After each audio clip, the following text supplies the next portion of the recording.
What's up, guys? Thank you for watching the intro.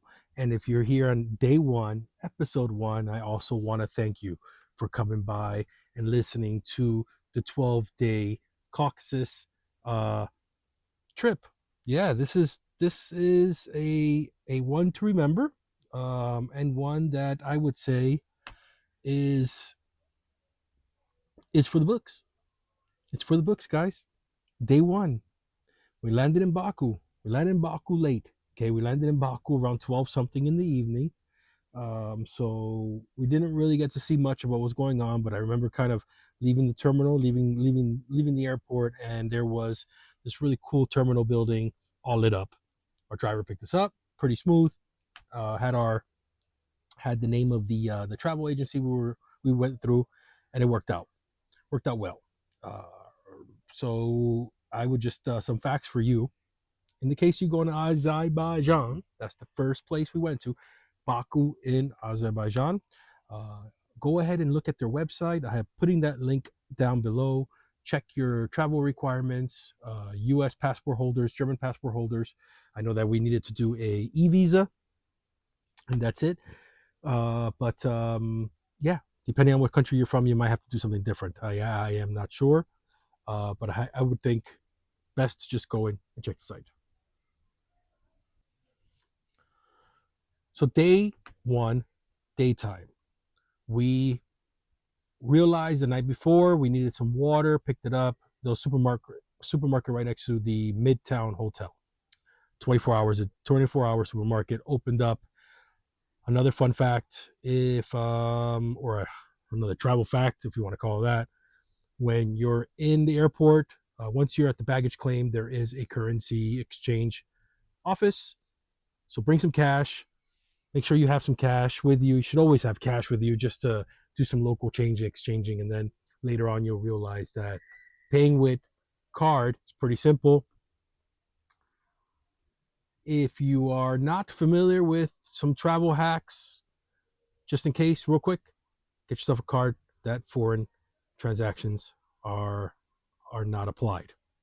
So first day, went upstairs in the Midtown Hotel. They had a 10th floor.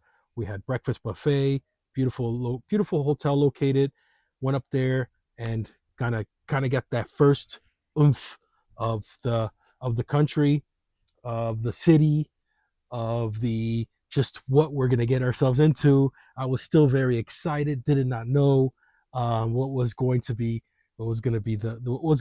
to come, right? So going in with open mind, and then the trip started. Ismail, which is our tour guide, came by, picked us up. We already had a schedule in place. There was in our group a total of, let's say, 10 tourists and 2 of the tour guide and the driver. And every trip we always had a tour guide and we always had a driver, of course. And in this case, the driver and tour guide stayed with us. For like all the other ones, we always had a different tour guide and different driver. Here's a clip of Ismail in German. Ismail speaks German. He speaks English. He speaks other languages as well. He speaks multiple languages, but he does the tour in German. He doesn't do it in English, unfortunately. So here's a little bit of the start of the tour, and as well as some of the video of when we kind of left the hotel for the first time and we were going into the town to get to our first destination.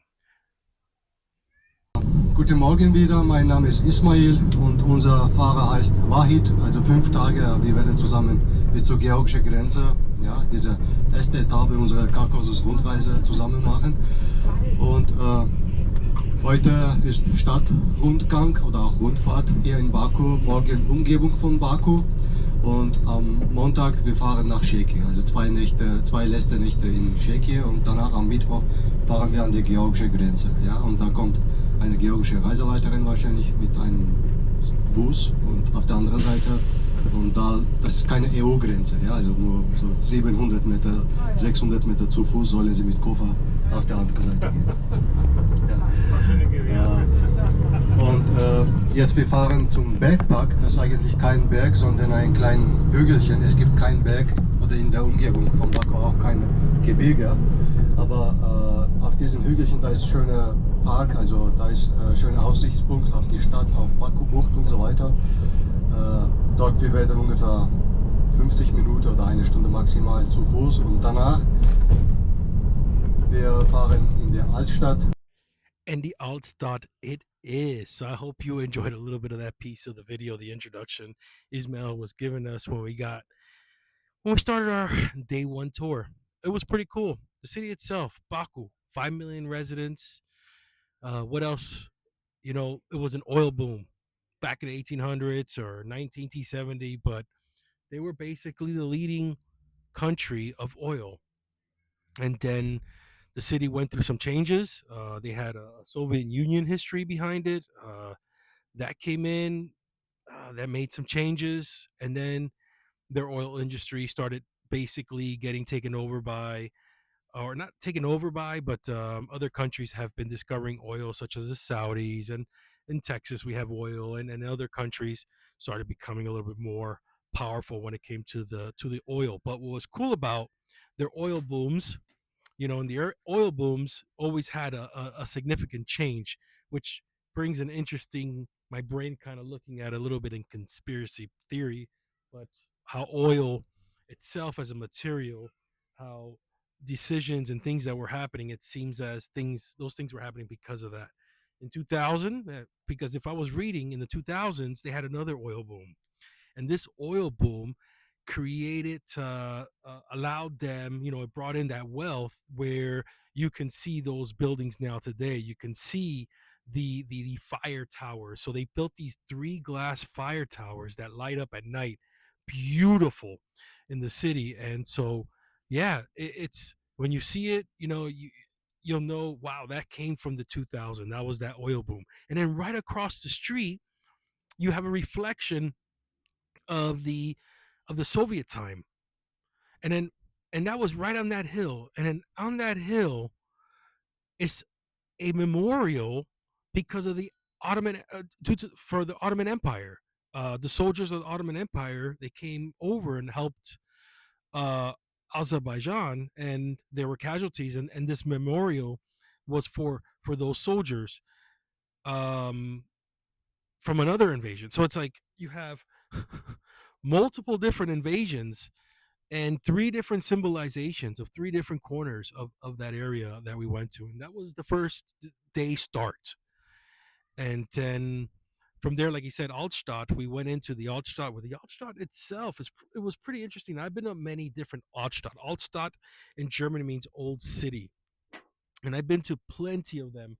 I've been lucky enough, blessed enough to be able to see a few and what they look like, and kind of do a little bit of comparison between a few of all of them. But really nice. Like this one starts at what's called the Maiden Tower, the Jungfrau Turm, or Maiden Tower. And this one, you could see it's this fortress, it's really tall fortress looking out to the Caspian Sea. Now, mind you, not in Azerbaijan, you have the Caspian Sea. And the Caspian Sea, you have it nicely there on the shore, on the west shore, I believe, of Baku. And it's huge. It's I believe it's the biggest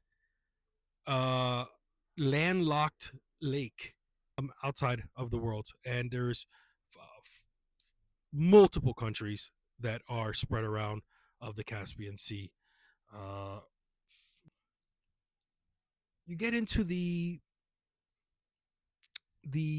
old city, and you can go from multiple sides, but the coolest side, if you're ever in the city on your own, or if you're there if you want to take a tour, is that fortress. And the fortress itself has so much history, has gotten through thousands and thousands of years of just different countries and empires, and trying to capture the city. And on that fortress, if you kind of close your eyes and you think about it a little bit, the Caspian Sea used to be up to that fortress. And in years, and all these hundreds of years, it started just residing itself. And now you have this fortress, you have a street, we have buildings, we have cars. But if you can imagine how the water used to be there, where that fortress is. And either way, The place was a lighthouse. It was a place for a watch. So if enemies were coming, because that was happening a lot. And it was also a legend saying it was made for someone to jump off and just drown in the Caspian Sea, as the Caspian Sea was up to that fortress. Of course, you have the modern, we're talking about hundreds and hundreds of years ago, and possibly thousands, because people have been recorded to live there that long. And you just see the old piece of the city, very old, very the cannons, just the symbolizations of the history of that old city. And it's a UNESCO World Heritage protected city. So I've learned from traveling, if something has a UNESCO sticker on it, hey, it was nice. It was pretty. I've seen that before, but it happens because we have, you see one church, you see another church, or you see a church that was from the beginnings of Christianity, and you see a mosque, hundreds and hundreds of year old mosques, and then from there you see another. They're all beautiful, but the impression, but it's still amazing. The old city, any old city, if you walk into it, you close your eyes and try to imagine yourself standing there, and try to imagine yourself how it looked before, of course, modernization, industrialization, and we've learned as we've gone, we've went our ways. So that's the old city, and that was the first tour after that memorial. And then from there, from the old city, we went to a restaurant, and this restaurant, we had our first kind of meal together, buffet, and it was nice. It was a very local food type of restaurant, and didn't record much of it. We kind of like sat down. I was recording that day, but it is a place where you can go in and find a lot of different local dishes that may be in your tasting. Now, you got to understand the cuisine in Azerbaijan is a little bit of a mix of Persian, a little bit of mix of Eastern, Central Asian, and also a little bit of mix of you might have like Turkish in there, of course, as well. So you got Turkish, you got Persian, and a little bit of Eastern Asian foods and cooking. So you need to be able to enjoy that type of cuisine. Or you'll you don't need to do shit, but you need to just you have to like that cuisine. Also, they have a lot of lamb, they have a lot of stews, and so. But if you're vegetarian, make sure you tell them, make sure you let them know. Make sure you just say, hey, I'm vegetarian, even though it's a meat country. They have some good vegetarian options in that country. So just look out for it, and you won't